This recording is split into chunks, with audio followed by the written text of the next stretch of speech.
Baik, ketemu kembali dengan saya, Wiwi Utami. Hari ini akan menyampaikan materi tentang peran dan fungsi perawat. Untuk itu, saya siapkan dulu PPT-nya.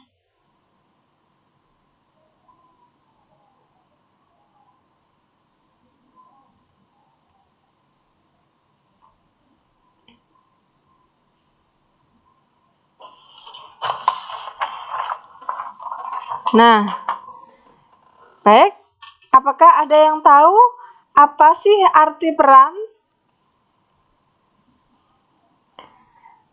Nah, mungkin Anda pernah membaca, mendengar bahwa peran itu adalah serangkaian perilaku yang diharapkan dari seseorang berdasarkan posisi sosial, baik secara formal maupun informal.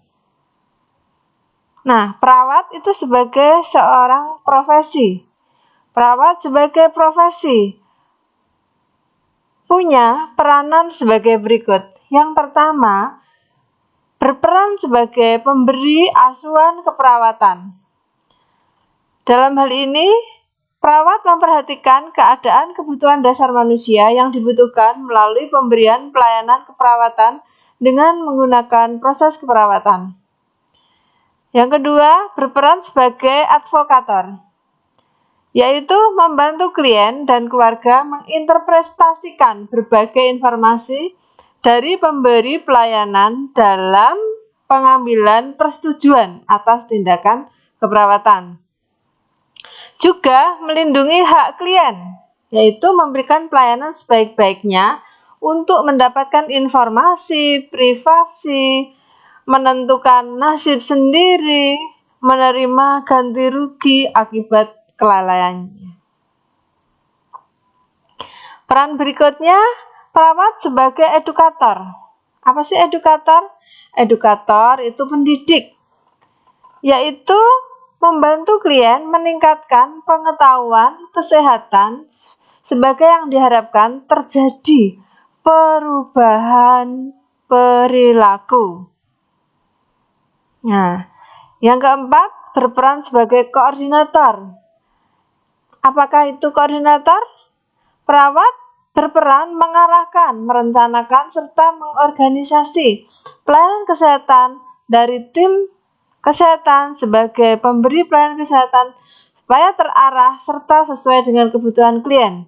Yang kelima, sebagai kolaborator, yaitu mengidentifikasi pelayanan keperawatan yang diperlukan, termasuk berdiskusi, tukar pendapat dengan tim kesehatan dalam apa? Dalam menentukan bentuk pelayanan. Yang keenam, sebagai konsultan. Di sini perawat sebagai tempat konsultasi terhadap masalah atau tindakan keperawatan yang tepat untuk diberikan kepada klien. Peran ini dilakukan atas permintaan klien terhadap informasi tentang tujuan pelayanan keperawatan yang diberikan. Yang ketujuh adalah pembaharu atau inovasi. Apa itu? Yaitu mengadakan perencanaan, kerjasama, perubahan yang sistematis dan terarah sesuai dengan metode pemberian pelayanan keperawatan. Demikian serangkaian peran yang harus diemban oleh perawat. Berikutnya adalah fungsi perawat. Apakah ada yang sudah tahu tentang apa itu fungsi?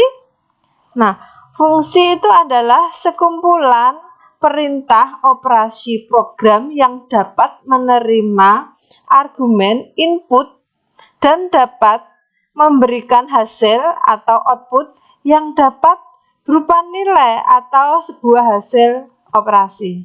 Nah, perawat mempunyai fungsi beberapa. Dalam hal ini, fungsi yang pertama, perawat sebagai fungsi independen, yaitu perawat secara mandiri melakukan tindakannya. Yang kedua adalah fungsi dependen, yaitu fungsi perawat dalam melakukan kegiatan atas instruksi dari perawat lain sebagai pelimpahan tugas yang diberikan. Nah, ini biasanya dilakukan oleh perawat spesialis kepada perawat umum atau dari perawat primer kepada perawat pelaksana. Yang ketiga adalah fungsi interdependen. Fungsi ini artinya adalah fungsi dalam kelompok tim, yang mana bersifat saling ketergantungan. Demikian fungsi perawat berdasarkan kegiatan yang harus diembannya.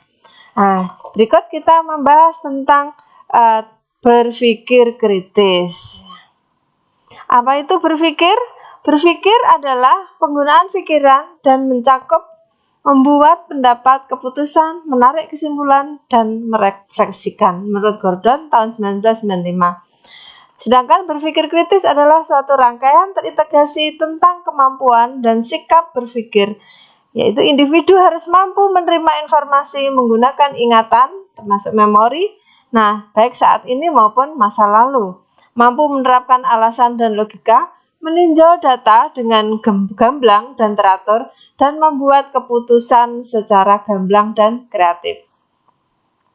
Saya akan membuat model berpikir kritis, yang mana komponen berpikir kritis itu mulai dari pengetahuan khusus, kemudian pengalaman, kemudian kompetensi, kemudian sikap, serta standar. Nah, setelah mempunyai komponen berpikir kritis ini, arahnya adalah kemampuan perawat nanti harus mampu untuk melakukan berpikir kritis berdasarkan tingkatan yang paling bawah, tingkatan dasar, tingkatan kompleks, serta komitmen. Pada pengetahuan khusus, ya, ini diperlukan suatu pendidikan keperawatan, kemudian teori ilmu kepengetahuan alam maupun humaniora keperawatan. Jadi dasar pengetahuan khusus ini harus dimiliki oleh seorang perawat. Yang kedua, perawat harus mempunyai pengalaman. Pengalaman itu diperoleh dari informasi kesehatan. Dapat diketahui dari mengamati, merasakan, berbicara dengan klien, merefleksikan, serta aktif pada pengalaman. Kemudian punya pengalaman secara praktek atau klinis, baik di rumah sakit, puskesmas, maupun tempat yang lain, serta pengalaman dari pasien yang dirawat sebelumnya. Kemudian kompetensi, ya, yaitu proses kognitif bagi perawat untuk mendapatkan penilaian keperawatan, yang mana kompetensi tersebut meliputi berpikir kritis secara umum, yaitu mampu melakukan berpikir kritis secara menggunakan metode ilmiah, mampu menyelesaikan masalah, dan mampu membuat keputusan. Untuk berpikir kritis spesifik dalam situasi yang klinis, perlu pertimbangan diagnostik, mampu menyimpulkan secara klinis, serta pembuatan keputusan secara klinis. Dalam berpikir kritis khususnya perawat harus mampu menggunakan proses keperawatan mulai dari pengkajian, penentuan diagnosa, perencanaan, pelaksanaan, dan evaluasi, tentunya menggunakan format proses keperawatan. Ini adalah suatu hal yang unik yang memungkinkan perawat untuk memikirkan semua masalah klien. Komponen yang berikutnya adalah sikap. Perawat harus mampu melakukan tanggung gugat. Artinya perawat harus mampu membuat keputusan dan berespon terhadap hak, kebutuhan, dan minat klien. Mampu berpikir secara mandiri, berani mengambil resiko, mempunyai sikap yang rendah hati, punya kekuatan integritas ego, serta tekun dan kreatif. Nah, berikutnya yang terakhir adalah standar untuk berpikir kritis. Sebelum terakhir, maksudnya adalah standar intelektual dan standar profesional. Ini harus dimiliki oleh perawat dalam melakukan berpikir kritis.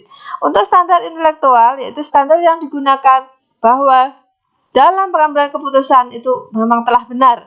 Sedangkan yang profesional yaitu suatu standar yang mengacu pada kriteria etik untuk penilaian keperawatan dan kriteria untuk tanggung jawab dan tanggung jawab profesional. Nah, berikut ini yang paling akhir maksud saya adalah tingkat berpikir kritis dalam keperawatan. Ada beberapa tingkat. Yang paling basic adalah tingkat dasar. Ini adalah suatu anggapan bahwa yang berwenang punya jawaban yang benar untuk setiap masalah. Ini adalah tugas dari perawat tingkat dasar. Kemudian proses berpikir menjadi konkret berdasarkan pada serangkaian peraturan atau prinsip.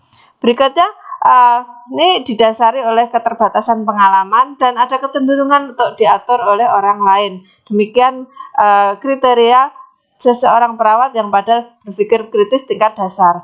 Kemudian yang tingkat kompleks, yaitu individu mulai mengenali keragaman dari pandangan dan persepsi orang lain. Pengalaman yang dimiliki ini bisa membantu untuk menganalisis alternatif secara lebih sistematis dan mandiri. Yang berikutnya, perawat ini mampu belajar keragaman dari pendekatan yang berbeda untuk terapi yang sama. Tingkat yang paling akhir yaitu tingkat komitmen. Yang mana perawat mampu memilih tindakan atau keyakinan yang berdasarkan alternatif dari berpikir yang kompleks. Ciri berikutnya, perawat mampu mencari pilihan terbaik yang inovatif dan paling sesuai untuk perawatan klien. Demikian yang bisa saya sampaikan. Pembahasan peran dan fungsi perawat kali ini semoga bermanfaat. Jangan lupa selalu berikan like, komen, share ya, serta share kepada teman-temannya baik di keperawatan maupun teman-teman yang lain supaya paham bahwa perawat mempunyai fungsi dan peran yang semestinya. Dan jangan lupa berikan subscribe. Terima kasih atas perhatiannya. Salam sehat dan salam semangat semuanya.